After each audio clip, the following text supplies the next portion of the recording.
you're poisoned with that defense.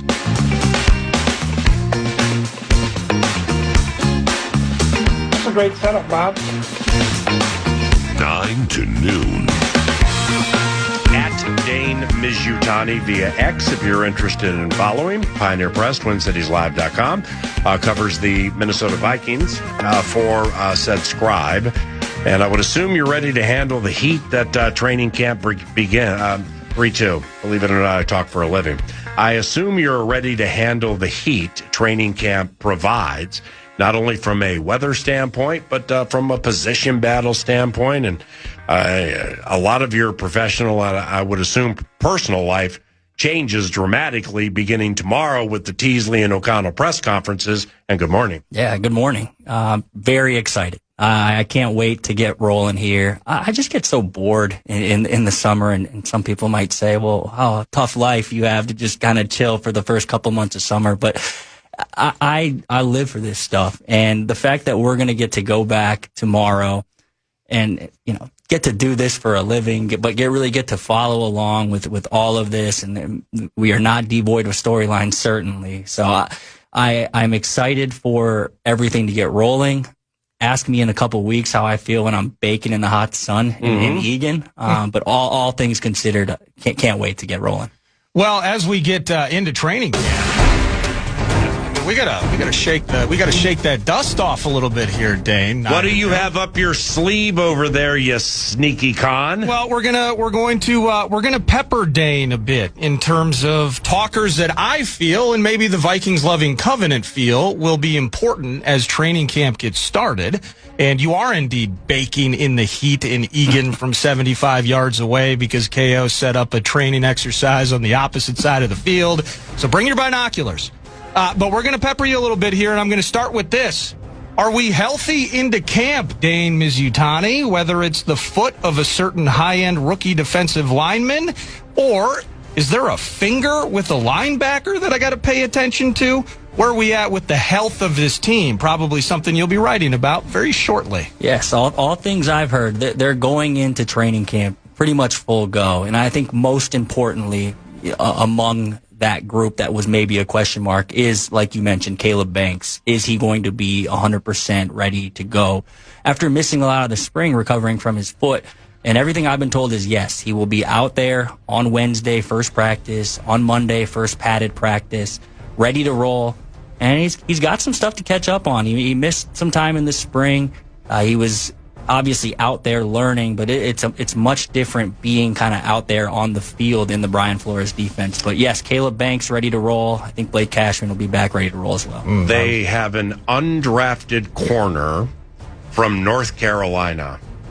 What is his name? You're talking Michael Briscoe? Is that him? Marcus Allen. Yeah, I mean, it's who knew? I didn't know. We gotta study the numbers and body types on the sideline. PA. Oh, we got more body type here. Dane gets it. That's special. I'm going to be paying a ton of attention to an Eagan, and as you wipe the sweat from your brow later this week, will you be paying attention to a Blake Brandel and the Minnesota Moving Company? And maybe who's a part or not a part of that particular group, specifically early stages of camp? Oh, yeah. I think Blake Brandel right now, big opportunity for him in his career. I thought they were going to draft a center. They didn't. I think partially because of how the board broke, but also partially because of how they feel about Blake Brandel, a guy who could do it all on the offensive line and now is getting the chance for the first time in his career really to focus on one position. So I'll be interested to see how he performs. It's really hard to kind of gauge a lot of the offensive linemen, where they stand when they're not going, full go to the ground. But when you watch kind of who he's snapping the ball to, who's lining up to his left, who's lining up to his right, is Christian Darrisaw there the entire time after working through some knee issues last year? Is Brian O'Neill on the edge? Is he going to be practicing with the team amid a contract that still needs to get done? And then obviously, is Blake Brandel snapping to Kyler Murray? Is he snapping to J.J. McCarthy? Is it a 50-50 split? So in some ways, Blake Brandel in the middle of the offensive line will give us a lot of answers to everything else around him. Are you going to do you count snaps? So, like, I mean, I've never done this, and you watch more practice than me. Like, I'm there almost every day unless there's a Canterbury conflict. But will you have, like, a sheet that has K1 on one side, 9 on the other, line down the middle, and then, like, okay, you just draw lines 4 and then cross it for a 5 to determine, like, who's getting the most snaps? Yeah. I've never done it, and this might be the first year I have to. Right. Like, because everything is so interesting with the quarterback competition, I think I will still try my best not to count every single rep they take because you can get a feel for it. Yeah, and it's grains of salt here. I think if we walk away from a practice and say, well, Kyler took 12 reps, but JJ took 10 reps in that particular period, we can start to kind of dive into kind of the murky area where it gets we're making too many assumptions. Agreed. So, because if you're going to do that, well, then, and like, say somebody was going to, on radio, at TwinCitiesLive.com, TV or whatever, they're going to formulate a grandiose opinion. This guy got 16, this guy got 8. And then I'd be like, okay, well, I understand what you're saying, but this guy's 8 included numbers 18, 3, and 87. Exactly. So, like, how do you got to quantify that, too. Right. And that's why I think we'll just kind of... Got the producer going. The more you're there, like, we're there every day for the entire duration of the practice, as are, I'm sure, a lot of fans are going to be once you don't miss one? I won't miss one. Wait a second. I mean, with respect to the Pioneer Press, there have been times during the Wild playoff run where they needed a morning skate guy for social media and TwinCitiesLive.com, and there's the Vikings beat writer. I see him walk in when I'm doing Box in the Box. How about Jace Frederick how about old Jace do you a solid and come over and cover a practice? Hey, well, I can't get away. I can't stay away. I'm sure they would say, do you need a day? I don't even want a day. So that's also when you get Wally Pipp. Ask me in 2 weeks, maybe I will want a day. But no, I'm excited to kind of to take in everything. But I think when you go back to the quarterback position, we just have to kind of pump the brakes at times instead of counting the reps. I think it will start to materialize right before our very eyes. We will know by the people who are there every day what the thing is trending towards just by watching in the aggregate. So if JJ takes every snap from Gavin Gerhardt, that might trigger something. I think we would know then where things stand. Could be subterfuge. Subterfuge. Are you kidding me? They may love McCarthy so much they're going to put Gerhardt in front of him. Tailback's going to be Claiborne every play. First game against Green Bay, 395, 3-0. McCarthy. Where'd that come from? We're already in the gamesmanship aspect of game planning for week 1. So practice Wednesday, Thursday, Friday, Saturday, rest Sunday, come back Monday, first day of pads, right? Yep. Okay, so it's we've talked about the quarterback, and when I say we've talked about, think of today and the last, say, 2.5, 3 months. Yep. Quarterback, Brandel, Banks foot, where's Hitman? Let's add one up. Here's the bottom line. We need practices day after day after day because it's then things are going to, you'll see things where you can take the mind and wonder where they're going to go. We're like, hey, goal day, played X amount of reps inside and then they moved him outside and then he was mugging the A gap and dropping back in coverage, where you can then see that and start talking about different things. Yeah, you know what I mean? This is where we can really get in. Producer needs different things. Where we can really get in the weeds. I mean, we're going to talk about the quarterback every single day. And I love the conversation. And we can't get enough of that. But you're right. This is the time of the year when I'm there August 3rd to August 23rd, but when training camp wraps, where we can really start to dig into, wait a minute, look at that Dylan Bell here again. He keeps making plays. If you take a step back and you take time and try, there are myriad things that we can come up with without watching practice. Totally. For instance, like if it's, okay, who are some of the most important players on defense? Yeah, Banks in the foot, Big Citrus, see what happens there. Turner off the 6 sacks in the final 8 games or whatever it was, 8 sacks in the final 6 games. Van Ginkel, is this his final year? But like James Pierre, the third corner, well, he's a massive, massive part of this defense. And people will be like, all right, Fabian Moreau called, nobody cares. Well, right. But Pierre's going to play a fair amount, and guess who's going to get thrown out a fair amount? James Pierre. So it's postulating and formulating that opinion, even though it's James Pierre and not many people follow it closely. It matters a ton, though. Huge. It's a massive, massive point. Totally. Yeah. Him. You talk about a James Pierre. Let's talk about a guy like a Jay Ward or a Jacoby Thomas. Those guys that aren't necessarily at the forefront of a casual fan's mind. This is our time, as the experts in the field to dig in. And, I think we'll have a pretty good idea. How does James Pierre look by the end of August? How does Jacoby Thomas look by the end of August? And that will allow you to then, expound out, project out what the secondary could look like. Do they need to add? Yeah. And we're doing that in real time on the berm, under the cover of a tent. I guarantee Kevin O'Connell, Brian Flores, and all the rest of the coaches are doing that as well on the field. See, like with Vikes Bites, which we do daily. Vikes Bites, by the way, provided by Kinmount Exteriors, KinmountExteriors.com. Or Nordo wanting to flood the show with a ton of Vikings-related talkers, say in June or earlier July, and I generally stiff arm it a little bit, simply because I'm being selfish here with this. Is that starting Wednesday for me too? It just envelops so much of my life that sometimes absence makes the heart grow fonder. I don't want to think about it or talk about it. It's a ton, man. I mean, I go to the facility super rarely during the off season because I know I'm going to be there 5 days a week beginning Wednesday. But it's what I said earlier was needing new talkers.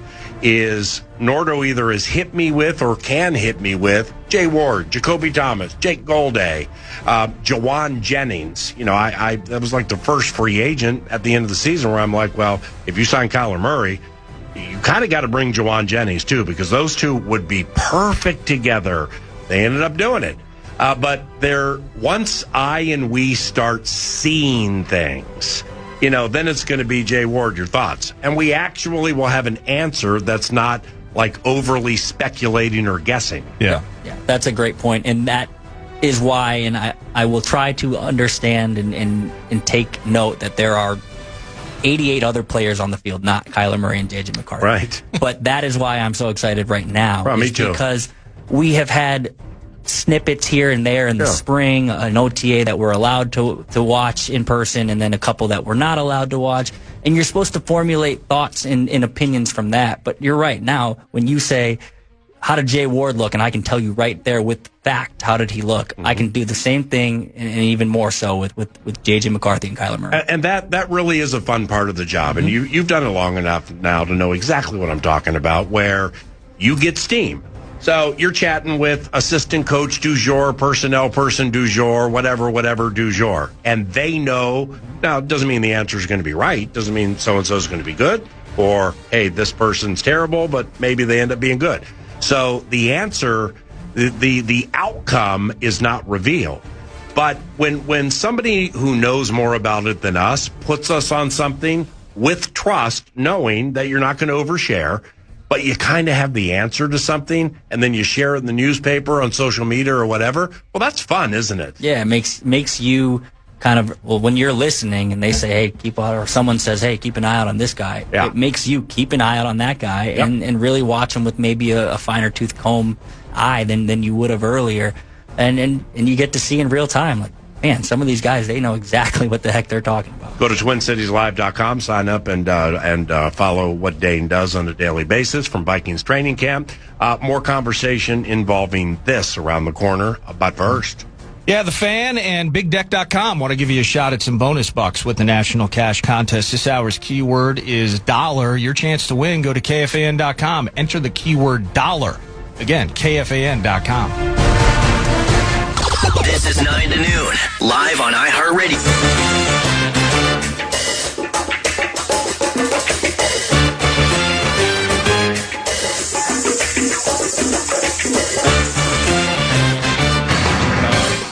Dane Mizutani wrote a really comprehensive, cool story at the Pioneer Press, TwinCitiesLive.com.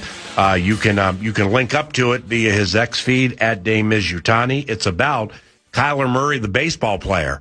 And there was an Andrew McCutchen comparison in there that because I follow baseball decently, and McCutchen, McCutchen when he played for the Pirates. I mean, I can see exactly what you were saying there. But for those who missed it, what was the story about? Yeah, so with Kyler Murray, like I remember him and the prospect that he was, because I was in college in 2010 to 2014. And so right when I was out, Kyler Murray, this kid from Texas, became a thing. I had heard about his legendary high school football career, but I also knew this is a guy who went number 9 overall in the 2018 MLB draft.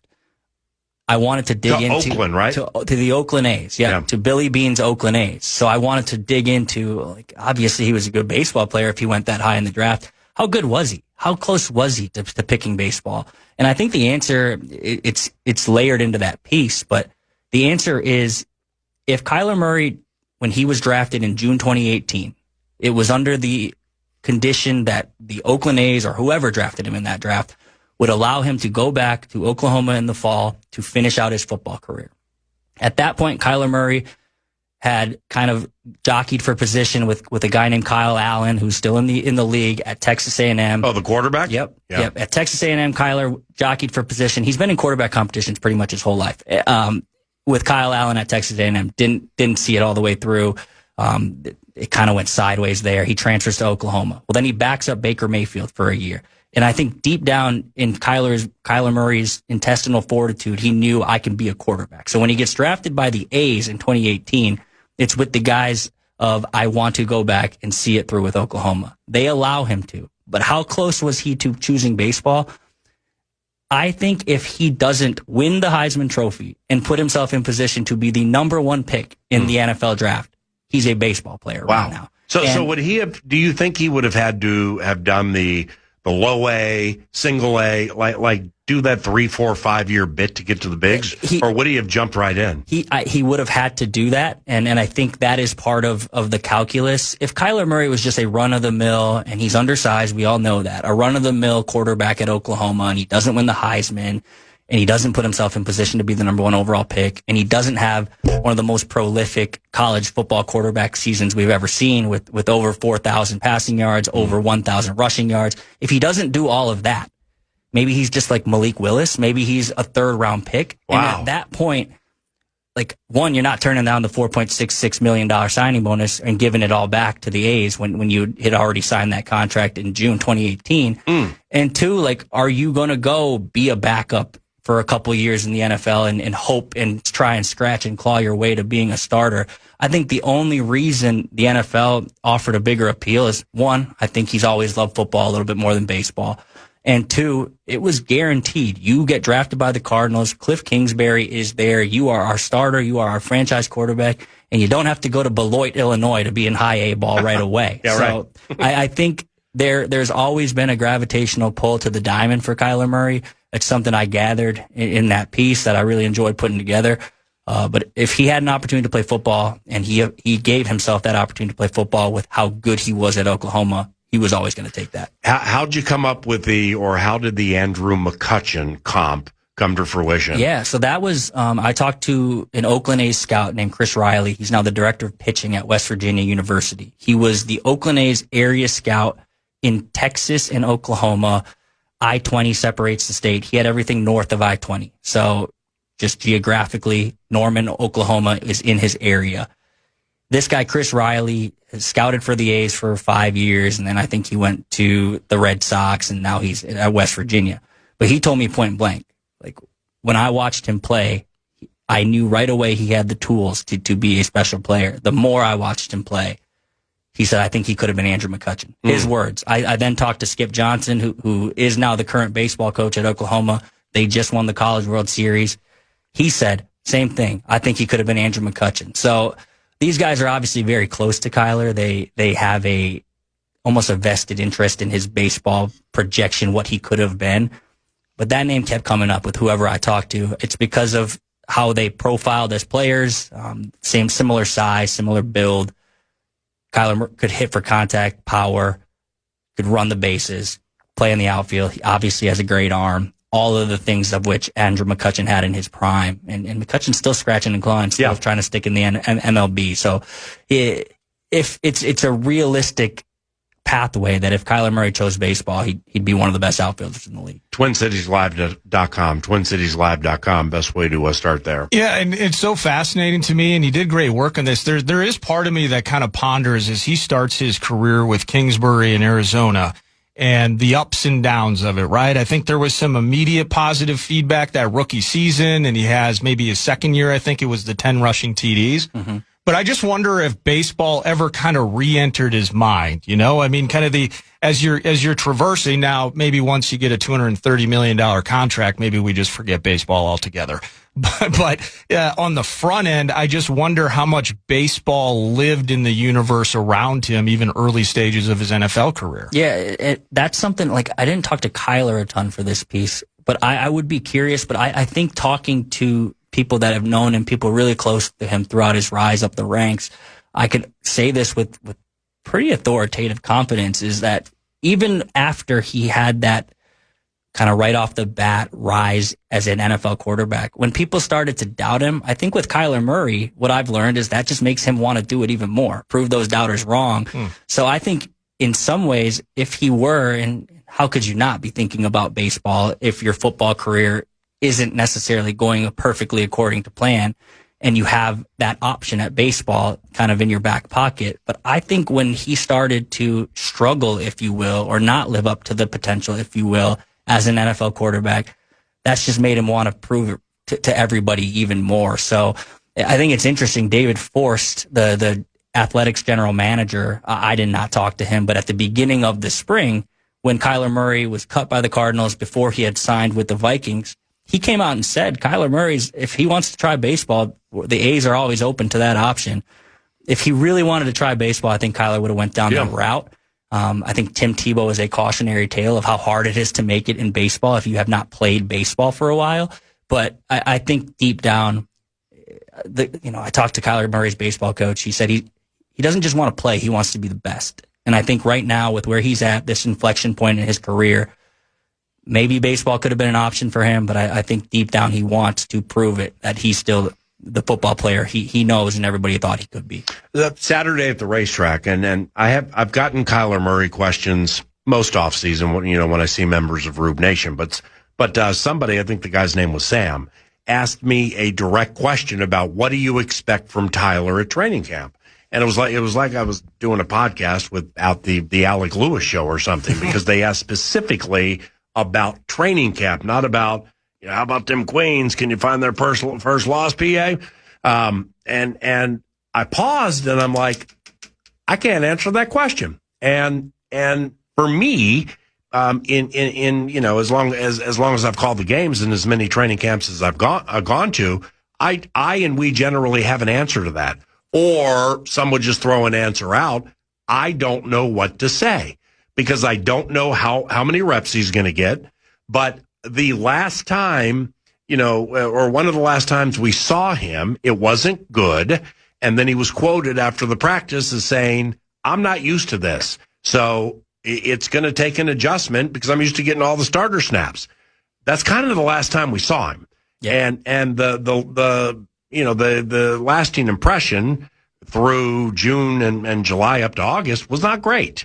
So I don't what do you expect to see beginning Wednesday, but maybe more particularly pads on Monday, Ravens here middle August. The rubber's going to meet the road here sooner or later. Yeah, to answer that question, I kind of have to go back to the first day of OTAs where Kyler Murray threw just a dime to Jordan Addison along the right sideline. And I'll admit, I thought to myself right then and there, this ain't no quarterback competition. He's just going to take it and run with it. Mm-hmm. And to your point, there were ups and there were downs throughout the spring. It was a bit of a roller coaster for Kyler Murray. And I think it's not that dissimilar to what Kirk Cousins and Sam Darnold and J.J. McCarthy experienced in your first year in this scheme. Yep. It ain't easy to learn. Yeah, against that defense too. So when you kind of try to project out what do I expect in training camp, probably some ups, probably some downs, and Brian Flores and the D they're gonna dial it up. And I think in some ways that will be good for Kyler Murray because it will show right away, can you handle this? But I think if we're just sitting here saying Kyler Murray is going to go out there and he's going to dominate in training camp, that's probably not looking at the full picture and taking all the information that we have at our disposal right now. Now, that being said, I think he's going to have plays that make the eye pop, and I think he's going to have plays that maybe he wants back. I think the same thing is going to be said about J.J. McCarthy. And then one day we'll just find out. I think the reps will flip, and then I think they'll start to flip even more and even more. Yeah. And whoever is getting more of those reps, whether we're counting the exact number or not, yep. I think we will then be able to move forward and say this guy is, at least for the time being, the starter. But there's so many questions right now that I don't know how to answer about that guy. And that's unique, right? Totally. Yes. Yeah. Especially for that spot. So unique. I don't know the last time we've had a legitimate quarterback competition in Minnesota. Like, you look at Sam Darnold and J.J. McCarthy the year he was drafted. Sam Darnold was going to be the starting quarterback. Yes, sir. Last year, J.J. McCarthy had no competition. Sam Howell was the guy. So yes, sir. When there's real stress, when there's real stakes to every rep, how are we going to handle that as reporters on the sideline? How are we going to make sure we're not either overreacting or underreacting to each thing? Yeah. It's something I don't know that we have a ton of experience in, so I'm interested just to experience it all. With the way that you're laying it out here, I don't know if you caught this. I think it was Rap Sheet last week kind of laid out that this thing could go to the 11th hour. This thing could go to final cut down to 53. They want to make sure they have the best guy in the spot. So I do agree. They want the best guy, of course. But with the way you're laying it out, you're on the ground there every single day. Do you feel or perceive that this is going to go to the 11th hour, or simply by nature of osmosis, you're there viewing this every day? Whether or not KO makes a declaration, it will reveal itself maybe even quite early in camp as to who's going to be number one. Yeah, when I saw that Rap Sheet report last week, I thought to myself, like, this sounds very, in some ways, inflammatory, something that's going to get people to talk. Yeah. All I thought was, when you say it's going to go towards till the end of training camp and through the preseason, is that I don't think Kevin O'Connell will stand at a podium and say, this guy is our starting quarterback. I think that's all that report kind of gave credence to. Why do you think he won't? Because I don't think you need to. I think even if the reps start to flip early, say the reps start to flip in favor of Kyler, and Kevin O'Connell in that scenario comes out and says, Kyler Murray is our starting quarterback. And then say Kyler Murray steps wrong in the grass at TCO Performance Center and he snaps his leg. Well, then at that point, why did you declare him the starter? I'm sure J.J. McCarthy will have feelings about that, or vice versa. You just don't need to make a decision until you need to make a decision. So while I don't think Kevin O'Connell will stand at a podium and say, this is our guy, I've been saying this for the last few weeks. I think August 10th, that would be a week after the first day of pads. So August 3rd is the first day of pads. By August 10th, by 1 week in pads, I think you come back after the night practice on August 8th, and by August 10th, I think we will, August 9th, I think we will start to see a definitive flipping of reps, whether that's 80-20 or 70-30 or 60-40. I just think we'll start to know, and we'll start to, whether they say it or not, understand this guy is probably going to be our starter. Okay, so let's close it like this. Do you believe they will keep 3 quarterbacks on the active roster? Yes. Okay, so you believe Carson Wentz will make the team for sure? Yes, they kept 3 last year. Yeah, and I believe that too. I'm just building it contextually from the bottom. All right, so now, and we, for whatever it's worth, we're in lockstep on both those takes. So now, when you get to the Packers game, and then you have 3 quarterbacks on the active, the third becomes the emergency, right? The emergency elevation or whatever it is. All right, well, who do you make 2? That's a great question. So is because I believe Wentz will get the 3rd most reps during training camp, will play more than some in preseason games, but will be the 3rd quarterback. But on game day, he'll be the 2. You believe he'll be the backup on game day? Oh, you tell me. I mean, from where we are now, who do you think will be? So say Murray starts, okay, then who is the 2nd quarterback? I still think in that scenario, J.J. McCarthy would be QB2, and vice versa. I think if J.J. McCarthy wins, Kyler Murray would be QB2. But I totally understand where you're at. And my playing out of the string of what I just said, if Kyler wins, J.J. McCarthy will be the backup. If J.J. wins, Kyler Murray will be the backup.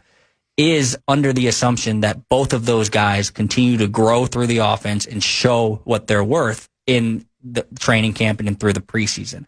If they don't, I think you'll be right. Because I think right now what Carson Wentz has that neither of them do is a full grasp and understanding not only of the offense, but just how things work in the NFL. There were times last year, and people could say what they want, but Carson Wentz was the best quarterback on the team when he was playing football for them last year. He just lowers his shoulder sometimes when he should, and how many times are you going to get Carson Old people have an expiration date one way or another. Totally. But in terms of reliability, if either of those guys, if Kyler Murray or J.J. McCarthy look shaky, it's not out of the realm of possibility that in the season opener, Carson I'm building something here for you, Alec, this microphone up to the season. And it's a human nature talker because you didn't say it. Lieber said it last week, and I've heard it before, is that, I like how you said it. Like, O'Connell has no reason to come out until exactly the end and say,